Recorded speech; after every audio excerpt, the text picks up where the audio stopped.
तो हेलो बच्चों, मेरा नाम है प्रिंस और आप सभी का आपके अपने यूट्यूब चैनल पीएम क्लासेस पर स्वागत है। तो बच्चों, आज की इस वीडियो में सभी जानने वाले हैं कक्षा 7वीं का प्रश्नावली 1.1 में प्रश्न नंबर तीसरा, बहुत ही जल्दी से। तो चलिए शुरू करते हैं।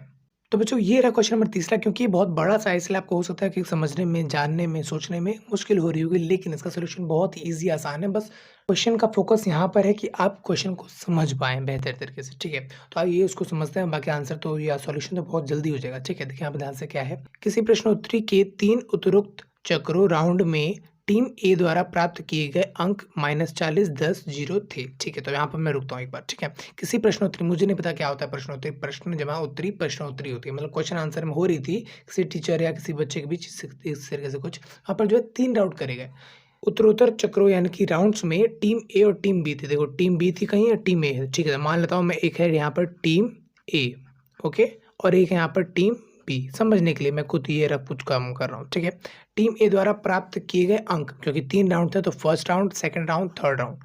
फर्स्ट राउंड, सेकंड राउंड और ये है थर्ड राउंड। ठीक है, तो फर्स्ट राउंड में टीम ए ने कितना लिया -40, मतलब उसने कुछ गलत वलत कर दिया, आंसर दे दिए होंगे तो इसलिए माइनस उसके काट गए। ठीक है, 40 और कम हो गया ऐसा। तो दूसरे टाइम में उसने कितना किया 0, तीसरे टाइम में कुछ बोला नहीं होगा शायद इसलिए 0 आ गया। ठीक है, और टीम बी ने प्राप्त किए गए अंक ये रहे, यानी कि पहले उसने 10 किया, फिर 0 किया अगले वाले में, और अगले में किया कितना 40, -40। इसको आगे पीछे मत करना, कुछ इस तरीके से लिखना है। ठीक है, ओके, आगे बढ़ते हैं। किस टीम ने अधिक अंक प्राप्त किए? पहला क्वेश्चन तो ये है, मतलब पहली बात तो ये पूछी जा रही है। तो देखो भाई, टीम ए ने कुल कितने अंक प्राप्त किए, इनको जोड़ के बता दो। इसने कितने किए, जोड़ के बता दो। देखो यहाँ पे ध्यान से क्या है, जोड़ना। जोड़ना मतलब इकट्ठा करना है, एक साथ करना है, कि मतलब ये 10 तो था, ये तो कुछ नहीं था, तो कुछ नहीं तो जुड़ेगा नहीं। ठीक है, ये था -40, तो इसको भी इकट्ठा करेंगे तो कहीं ना कहीं घट रहा है। तो ये बोलेगा मैं तो घट रहा हूँ, मैं तो 40 घट रहा हूँ। बोल रहा नहीं, मैं सिर्फ देर में पद सी है, तो कहीं ना कहीं मैं 40 में से 10 को घटा दूंगा तो मेरे पास बचेगा कि -30। अब घटा क्यों रहा हूँ, देखो यहाँ पे ध्यान से मेरी बात को समझो। ये कितना है -40, ये कितना है, मैं कहाँ पर लिख दूँ, यहीं पर लिख देता हूँ। ठीक है ना, -40 ये है और ये कितना है 10, तो मैं इसको जोड़ूंगा तो ये तो प्लस का है और ये माइनस का है, एक घटा का है और एक जमा का है। जब उधार है या फिर मान लो यहाँ पे मेरे नंबर कटने थे और मेरे पास 10 नंबर आ रहे हैं, तो मैंने कहा मैं ये मेरे 40 नंबर कटने थे और मेरे पास 10 आ रहे हैं, तो इसको उसमें मतलब मिला लो और एक तरीके से बैलेंस कर लो। तो कहीं ना कहीं इसके में से 40 कटने थे, तो मैंने कहा नहीं भाई 40 मत काटो, ये लो मेरे पास 10 है तो उसको ले लो। उसको ले लिया गया, तो अब कहीं ना कहीं वो 40 कम हो चुके हैं, अब हो गया -30।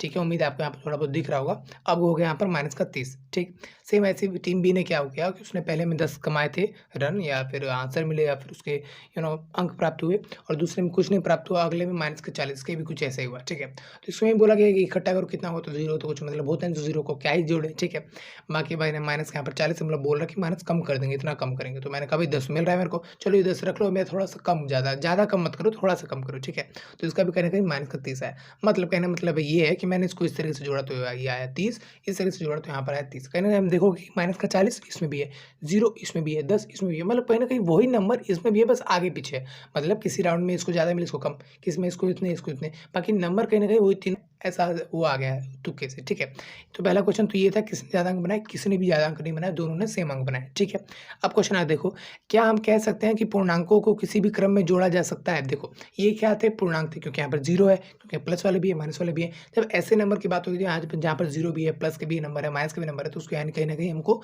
पूर्णांक की बात हो रही है, और चैप्टर में कहीं ना कहीं आप पूर्णांक से संबंधित ही क्वेश्चन करने वाले हो। ठीक है, तो बोल रहा है कि किसी भी क्रम में जोड़ा जा सकता है। क्रम यानी कि लाइन, यानी सीक्वेंस है, यानी कि लाइन से। ठीक है, देखो यहाँ पर मैंने क्या किया, -40 पहले रखा था, फिर 10, फिर 0, कुछ इस तरह से जोड़ा, तो यहाँ पर कितना आया -30। अच्छा, अगर दूसरे टीम बी में क्या होता है, क्रम यहाँ पर बदल गया, यानी कि पहले 10 आ गया, फिर 0 आ गया, फिर -40 आ गया, आगे पीछे हो गया है ना। तो क्या आंसर सेम आया? हाँ सेम आया, यानी कि हमें इसको पूर्णांकों को आगे पीछे जोड़ने से कोई फर्क आंसर में पड़ता नहीं, मतलब हम जोड़ सकते हैं।